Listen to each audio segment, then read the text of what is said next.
Hello, America! JOC here with your Ranting Politics headline updates, where we are diving into today's most explosive political stories that you need to know about. Coming up, acting U.S. Attorney Alina Habba defends felony charges against Democratic Rep. LaMonica McIver over that heated ICE detention center protest in Newark. We've got the details on what went down. Plus, House Republicans push forward a massive tax package making Trump's 2017 cuts permanent, alongside major program reforms that could reshape Medicaid and SNAP benefits. And MSNBC's Joe Scarborough gets confronted with his infamous best Biden ever comments. His defense? Well, you'll want to hear this one. If you're just tuning in for the first time, welcome to America's fastest growing daily news rundown, designed specifically for your commute, run, or coffee time. Stick around for all this and more in your daily dose of unfiltered news and common sense commentary. This is Ranting Politics Headline Updates.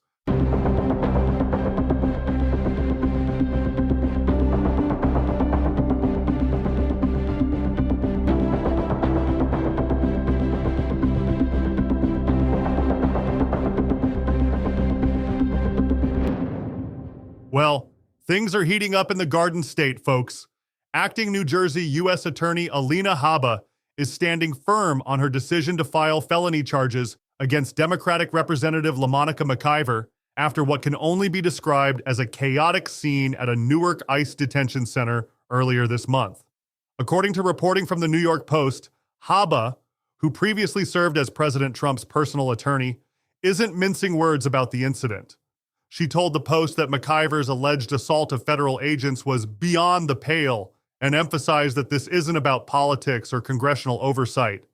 It's about respecting law enforcement.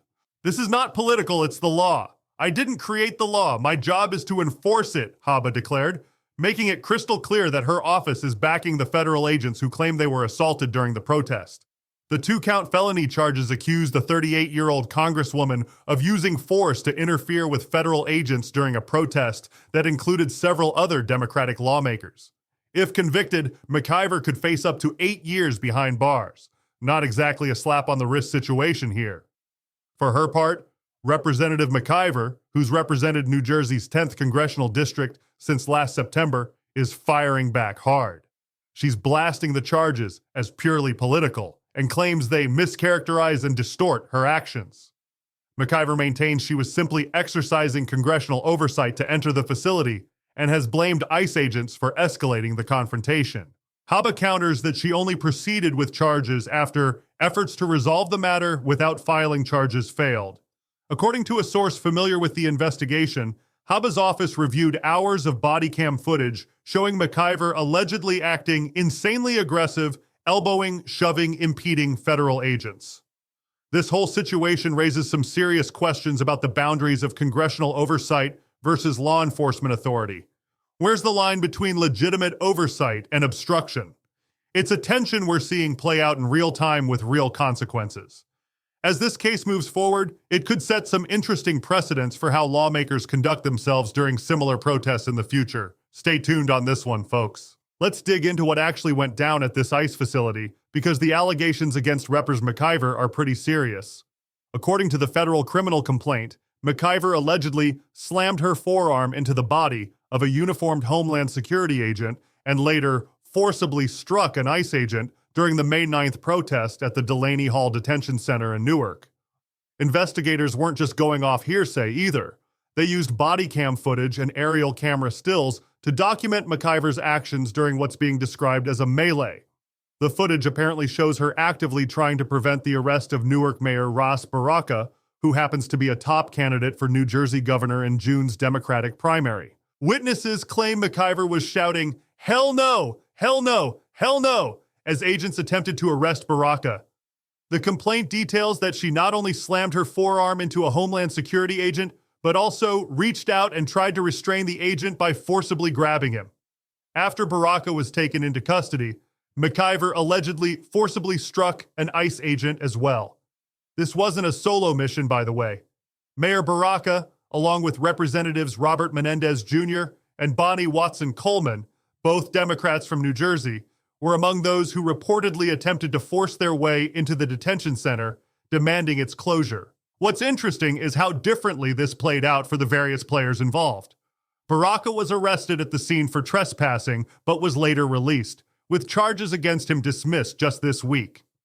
According to a source close to the investigation, Baraka understood the severity of what was going on, while McIver apparently didn't take the opportunity to avoid charges. The source also claims there are hours of yet-to-be-released body cam footage that paints an even more damning picture of McIver's behavior during the incident. If and when that footage becomes public, it could dramatically shift public perception of what went down at that protest. While congressional oversight of federal facilities is certainly within lawmakers' rights, physically interfering with law enforcement crosses into entirely different territory. As this case unfolds, we'll likely see a heated debate about where exactly that line should be drawn. Hold on to your hats, folks, because House Republicans just cleared a major hurdle in advancing what can only be described as a budget beast. A mammoth 1,116-page bill containing President Trump's sweeping tax proposals. The House Budget Committee pushed this monster through during an unusual late-night vote on Sunday, despite significant infighting among Republican factions over just how big this thing should be. At the heart of this legislation is making the 2017 Trump tax cuts permanent, a move that nonpartisan scorers estimate would cost the nation a cool $5 trillion over the next decade. The Joint Committee on Taxation, which is the official revenue scorekeeper for Congress, projects that the overall cost of extending these tax cuts and other measures would add more than $5 trillion to our national deficits. Breaking it down, extending just the individual rate reductions from the 2017 law would reduce revenues by more than $2 trillion through 2034. That's trillion with a T, people. At the same time, the JCT found the package would put about $1.9 trillion toward reducing the deficit through measures like cutting renewable energy incentives and international tax enforcement. When all the math is done, the JCT estimates the tax piece alone would cost $3.7 trillion over the next decade. Republicans are clearly hoping American voters will focus on the tax relief rather than the price tag, but both sides of this fiscal coin deserve equal attention. This bill represents one of the most significant tax and spending packages in recent memory. And as Republicans continue making adjustments in the coming days, we'll keep you updated on how this could affect your wallet and the nation's financial future. According to reporting from The Hill, this is just one piece of a much larger economic vision being pushed forward. Diving into the nitty-gritty of this GOP bill, it's packed with proposals that'll touch everything from your tax returns to healthcare access. First up, let's talk SALT. Not the kind on your fries, but the state and local tax deduction that's been capped at $10,000 since 2017. The bill proposes raising this cap to $30,000 for filers making under $400,000, with a gradual phase down for higher incomes. This would be a major win for taxpayers in high-tax blue states who've been feeling the pinch. Remember when Trump promised no tax on tips during his campaign? Well, they're following through with proposals to eliminate taxes on gratuities, along with nixing taxes on car loan interest and overtime pay. There's also an enhanced deduction for seniors in the mix. These are the kinds of kitchen table tax cuts Republicans hope will resonate with working voters. On the green energy front, the bill takes a hatchet to Biden-era tax credits for climate-friendly energy sources. Electric vehicle tax credits would vanish within 2 years, while credits for wind and solar would phase out through 2032. They're also adding new requirements that would exclude projects using minerals or components from China, a move industry insiders have described as unworkable. And that's still not aggressive enough for some GOP hardliners. Perhaps most consequential are the Medicaid reforms, estimated to result in millions losing coverage by 2034. The bill would require childless adults aged 19 to 64 to meet work requirements to remain eligible for the program, and would shorten the ACA open enrollment period. These healthcare changes are part of a larger effort to find more than $800 billion in savings over the next decade. The SNAP benefits program would also see significant changes, with the bill requiring states to cover a portion of benefit costs. While currently 100% federally funded, states would be on the hook for 5% of costs starting in fiscal 2028, with that percentage potentially rising to 25% for states with high payment error rates. Republicans frame this as an incentive for states to improve program efficiency, while Democrats warn it could lead to benefit cuts. But that's not all this massive bill contains. The Consumer Financial Protection Bureau, a watchdog agency born from the 2008 financial crisis, would face significant funding restrictions. The legislation slashes the CFPB's funding cap from 12% of the Federal Reserve's operating expenses down to just 5%, a move Republicans have long sought to rein in what they view as an agency with too much independence and power.